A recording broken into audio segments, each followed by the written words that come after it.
Hello guys, welcome back to my channel. চলে এসেছি আজকে একটা নতুন ভিডিও নিয়ে তোমাদের সামনে। আজকে হলো ডে 2, তার জন্য আমি সকাল সকাল রেডি হয়ে গেছি। আর আমাদের রুম থেকে বাইরের পরিবেশটা দেখো, এতটাই সুন্দর লাগছিল যে না তুলে থাকতে পারলাম না। সামনে একটা ছোট্ট ড্যাম ছিল আর সেখান থেকে ফুরফুরে কিন্তু হাওয়া আসছিল। বাইরে কিন্তু খুব একটা ঠান্ডা ছিল না, রাত্রের দিকে প্রচণ্ড ঠান্ডা পড়ছিল।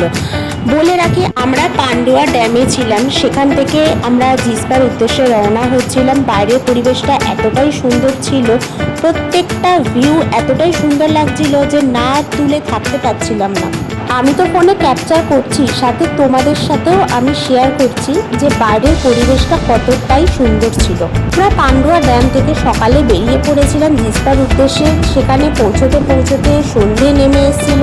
মাঝখানে চা ব্রেক নিয়েছিলাম, সেই চা ব্রেকের মাঝখানে আমি আর আমার জামাইবাবু ওড়না নিয়ে খেলা করছিলাম।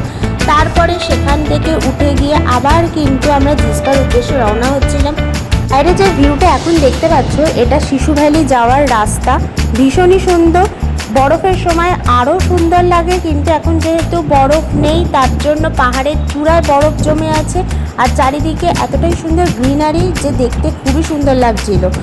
আর আমরা সবাই মিলে ট্রাভেলার বাসে করে যাচ্ছিলাম। দেখতে দেখতে সন্ধেও নেমে এলো। পাহাড়ের ভিউটা যেন খুবই সুন্দর লাগছিল, ওপরে পুরো বরফ জমে আছে।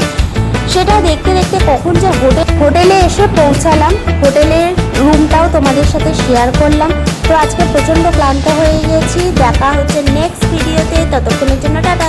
ভালো লাগলে একটা লাইক আর সাবস্ক্রাইব করে দিও।